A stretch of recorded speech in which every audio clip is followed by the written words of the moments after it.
To economical institute guys. और आज है डे 63 और डे 63 का पहला सवाल जो कि सीयूटी 2023 से रिलेटेड है। तो चलिए गाइस हम लोग डे 63 का पहला सवाल करते हैं। और गाइस आज हम लोग क्वेश्चन नंबर 31 से क्वेश्चन नंबर 35 तक सॉल्व करने वाले हैं। तो गाइस क्वेश्चन नंबर 31 जो आपको गिवन है कि in correlation analysis we measure the what, degree of linear association between the two variable, या फिर degree of causation between the two variable, या फिर प्रिडिक्टेबिलिटी ऑफ टू वेरिएबल्स, या फिर regression between the two variables. ठीक है, तो guys दो चीज होता है, एक क्या होता है आपका रिग्रेशन एनालिसिस और दूसरा होता है कोरिलेशन एनालिसिस। तो जब भी कोरिलेशन एनालिसिस के बारे में बात की जाती है तो ये बेसिकली मेजर्स करता है डिग्री ऑफ लीनियर एसोसिएशन। ठीक है, ये क्या मेजर्स करता है, degree of linear association between the two variable.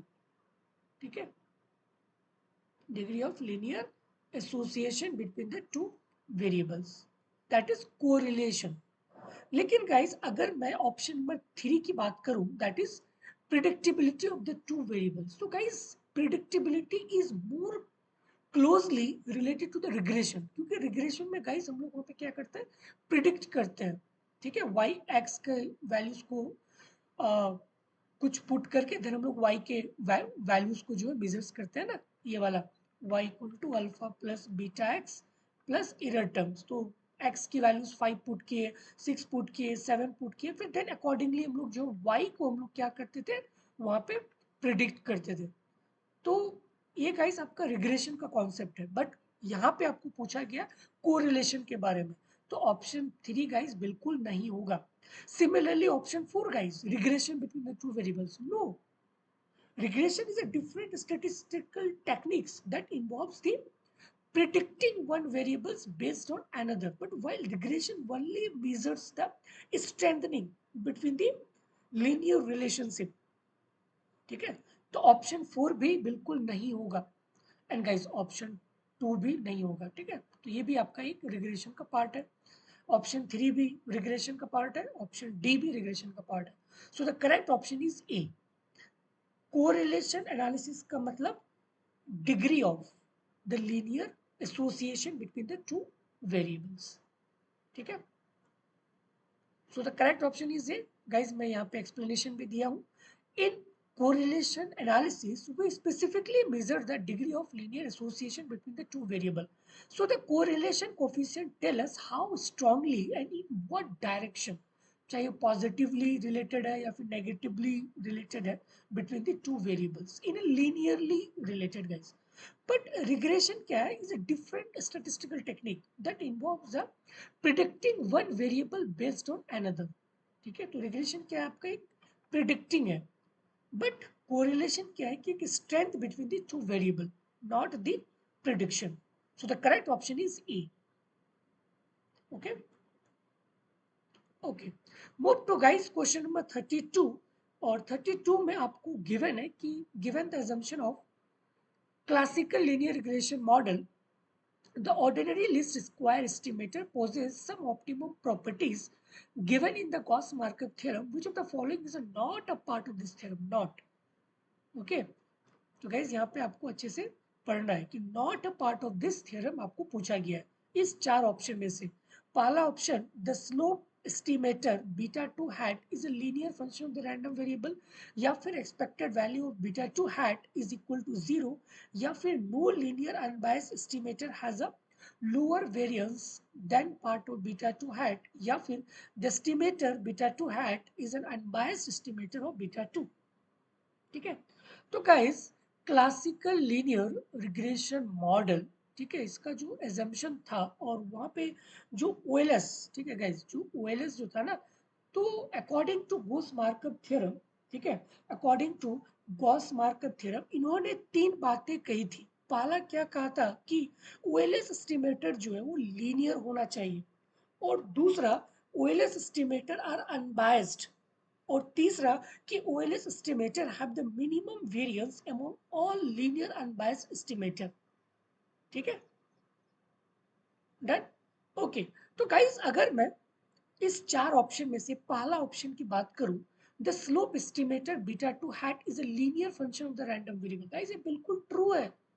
ये जो था ना y equal to alpha plus beta x1 plus कुछ भी लेट से इरर टर्म, ठीक है। तो ये जो है ना ये आपका क्या है, that is your slope beta, that is your slope estimator. और गाइस ये स्लोप एस्टिमेटर लीनियर होना चाहिए, मतलब इसका पावर क्या होना चाहिए, 1 होना चाहिए always.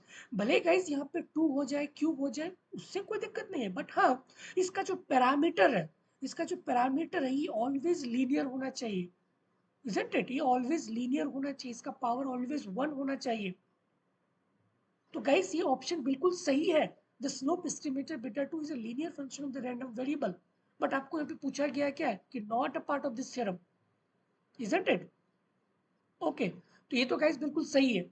Option number 2, the expected value of beta 2 hat is equal to 0। Guys ये बिल्कुल गलत है।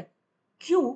क्योंकि उसका गाइस assumption क्या था कि expected value of beta hat और beta 2 hat must be equal to the true parameter और द पॉपुलेशन पैरामीटर। तो ये must be equal to beta 2 hat होनी चाहिए, ना कि जीरो, ना कि जीरो। बट यहाँ पे आपको जीरो दिया हुआ है, तो इसका मतलब है कि ये ऑप्शन बिल्कुल ही गलत है और वही आपको निकालना is not a part of this theorem. तो इसका मतलब है कि option number 2 is a correct, isn't it? But guys option number 3 की अगर मैं बात करूं, no linear unbiased estimator has a lower variance than part of beta 2 hat. कैसे बिल्कुल सही है, this is true and this is a part of Gauss Markov theorem, क्योंकि OLS has a minimum variance among all linear unbiased estimator. तो ये guys बिल्कुल सही है। सिमिलरली ऑप्शन डी भी गाइस सही है। The estimator beta 2 hat is an unbiased estimator of beta 2. This is true, and this is a part of the Gauss-Markov theorem. OLS estimator are unbiased, meaning what? The expected value of the estimator equal to the true parameter, isn't it? तो guys ये option 4 भी बिल्कुल सही है। Okay, but यहाँ पे आपको क्या पूछा कि not a part of this theorem, so the correct option is 2, correct option is 2। ठीक है, डन। तो गाइज इस क्वेश्चन का जो मतलब था ये क्या था कि आपका जो CLRM, that is classical linear regression model, और उसमें गाइज जो OLS एस्टिमेटर है वो कब बेस्ट एस्टिमेटर होगा। तो अकॉर्डिंग टू गॉस मार्कव थ्योरम, जो उन्होंने जो एक प्रॉपर्टी दिया था that is blue best linear unbiased estimator, तो उन्होंने 3 बातें कही थी। OLS एस्टिमेटर लीनियर होनी चाहिए, OLS एस्टिमेटर अनबायस्ड होना चाहिए, और OLS estimator have the minimum variance among all the linear unbiased estimator. ठीक है, तो गाइस पहला तो बिल्कुल सही है क्योंकि लीनियर एस्टिमेटर को शो कर रहा है। ऑप्शन 3 भी सही है, ऑप्शन 4 भी सही है, बट ऑप्शन 2 गाइस, ऑप्शन 2 बिल्कुल ही गलत है। क्यों? क्योंकि OLS एस्टिमेटर जो है अनबायस्ड, मतलब कि expected value of the sample parameter must be equal to the population parameter, but यहाँ पे जीरो गिवन है, so that's why the option 2 is wrong, isn't it? Okay, ठीक है। तो गाइस यहाँ पे मैं एक्सप्लेनेशन भी आपको दे दिया हूँ and the correct answer is B. OLS estimated is unbiased. It means that the expected value of the sample parameter of the beta 2 hat must be equal to the population parameter, that is beta 2, not a 0. Okay. Okay. Move to guys question number 33, और आपको given है the fiscal deficit, revenue deficit and interest payment of a country are given. ठीक है, crores respectively. What is a primary deficit? Guys, this is so easy question. आपको यहाँ पे simple पूछा गया है कि प्राइमरी डेफिसिट क्या होगा। गाइस आपको पता होना चाहिए प्राइमरी डेफिसिट का formula. Primary deficit equal to क्या होता है, fiscal deficit, fiscal deficit minus interest payment. ठीक है, माइनस इंटरेस्ट पेमेंट। तो गाइस फिस्कल डेफिसिट आपको गिवन है ना, फिस्कल डेफिसिट आपको गिवन है, तो यहाँ पे पुट करो 5334 minus interest payment. Interest payment आपको गिवन है 10,144, 10,144। ठीक है, इसको सॉल्व करेंगे तो ये आपको प्राइमरी डेफिसिट आ जाएगा। ठीक है, तो चलेगा इसको सॉल्व करते हैं हम लोग। Primary deficit, primary deficit equal to physical deficit minus interest payment.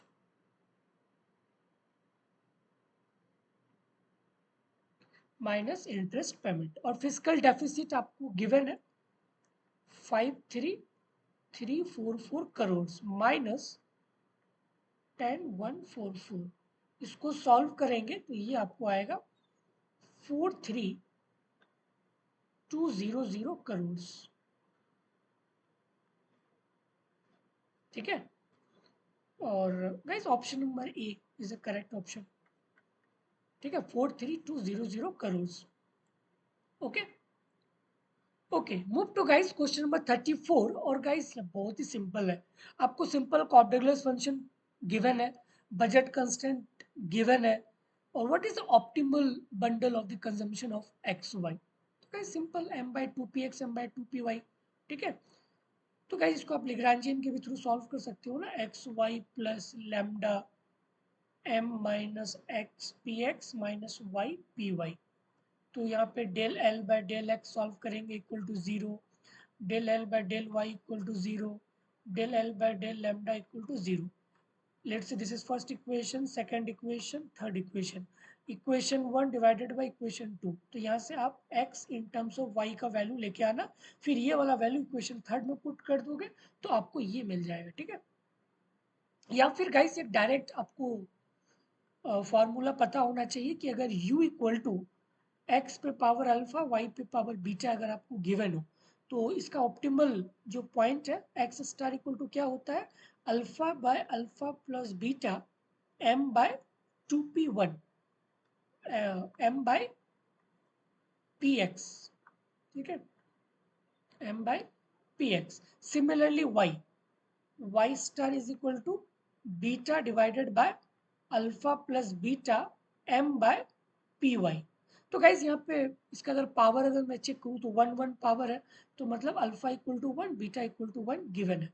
तो अगर मैं एक्स स्टार का अगर वैल्यू निकालूंगा तो एक्स स्टार क्या होगा, 1 divided by 1 plus 1 M by P X. तो ये क्या बन जाएगा, M by 2px, M by 2px। Similarly यहाँ पे बन जाएगा 1 by 1 plus 1 M by P Y. तो ये आपका बन जाएगा M by 2py, m by 2py। So the correct option is 2, m by 2px, m by 2py। Okay, okay, move to guys question number 35। और 35 आपको given है कि the expansion path identifies what the least cost combination of input required to produce the various level of output, the firm demand curve for inputs या फिर various combination of input that can be used to produce a given level of output, या फिर the least cost combination of output। ठीक है, तो guys जब भी अगर हम लोग एक्सपेंशन पाथ की अगर मैं बात करूं तो एक्सपेंशन पाथ आइडेंटिफाई करता है, okay, what basically it represent the least cost combination of input for a different level of output, okay, when input price remain the constant। So it basically trace out the optimal input combination as the firm expand its production, and the path help identifies how a firm adjusts its use of input to minimize the cost as it input uh, uh, increases the output।